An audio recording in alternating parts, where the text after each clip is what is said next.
somebody emailed me this. I thought it was kind of interesting.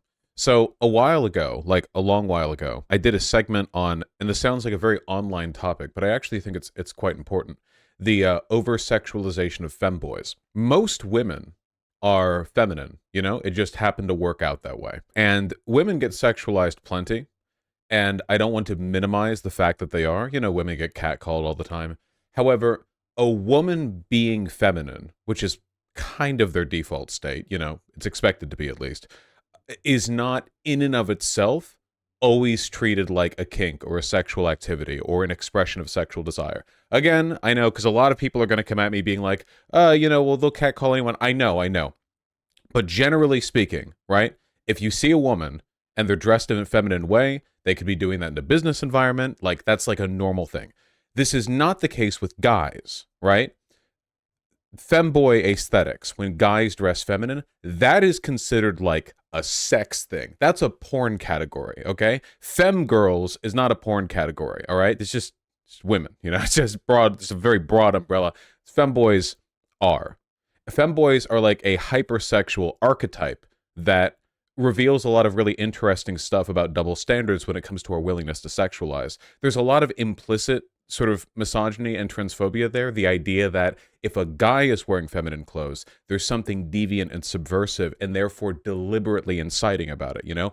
If a woman wears a dress, well, yeah, women wear dresses, you know? But if a guy wears a dress, they're saying something. They want you to notice. And to some extent, there is some truth to that, obviously. The more you dress outside of the socially normalized zone, the more likely it is that you're making a conscious statement about it, right? But that gets like really heavily sexualized. Anyway, the reason I'm going on about this is I think that's bad, not because I think sexualizing people is innately bad, but because treating guys wearing feminine clothing as a kink will sort of like skew that sort of mode of representation almost entirely towards pornography in a way that probably isn't good for the community, right? Like, if you want to normalize the ability for guys to dress in a feminine way just because they want to, and you know, you want it to be not weird, it is a bit weird if that's always like a porn thing. Anyway, the reason why I'm talking about this is because of League of Legends. I was emailed this Reddit thread. The objectification of male champions from the official Riot account on Twitter feels really icky to me. So apparently recently a skin pack came out. I guess it's like femboy K-pop, like it's a guy or whatever. They're a boy band. Yeah, it's like the KDA thing, right? Let me see if I can find KDA boy band lol. Just give me the general thing here, okay? Is it not, what are they called? League's new boy band looks ripped out of Arcane. What is it called? Why would they not just give a name? Is there not a name? Heartsteel? Heartsteel. Okay. I feel like it shouldn't have been that difficult. It's a fucking League of Legends ass name. Fucking stupid. Goddamn. Let me see. Where are we? Here we go. Wow, how cute. You know, I make fun, and I do think that League is a shit game, but the artists who work at Riot have always put in their best. So yeah, they all look great, I guess, whatever. So the reason why there's a Reddit thread here is because the League of Legends account was openly posting thirsty shit about the guys and their designs.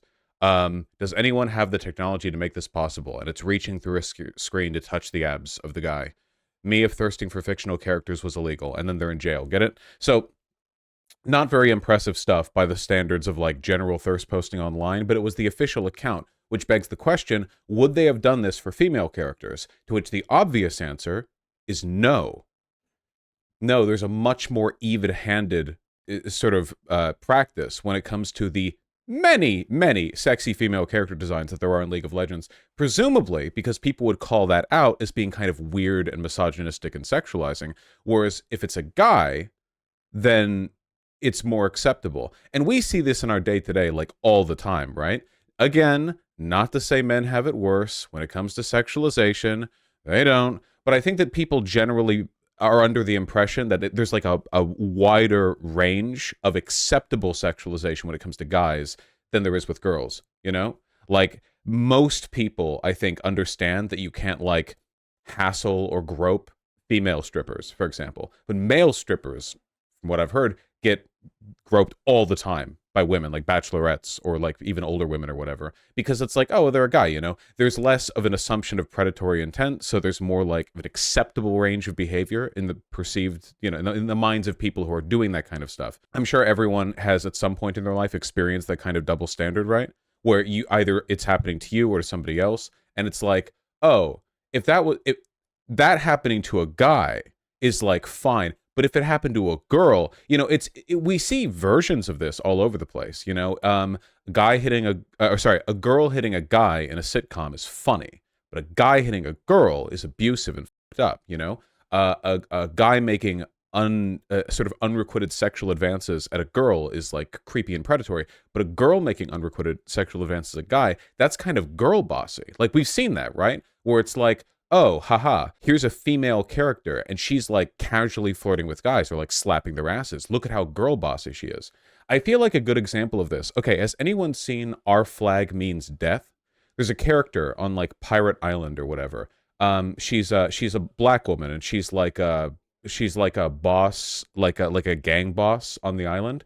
And one of the jokes is that she's quite aggressive and masculine, and she has like 30 husbands, and she, you know, like frequently kills them or sexually harasses them or abuses them or like kills people. And this is a joke which only works because the person doing all of that is a woman, right? Like the show generally has a light tone and it's very comedy based. And if one of the characters who's meant to be kind of likable to the audience was like, yeah, I'm a guy and I keep like dozens of sex slaves who are women and I beat and kill them at my leisure, I don't think people would find that very charming, like character wise. But because the person doing that is a woman, it's like, ah, well, she's a girl boss, you see.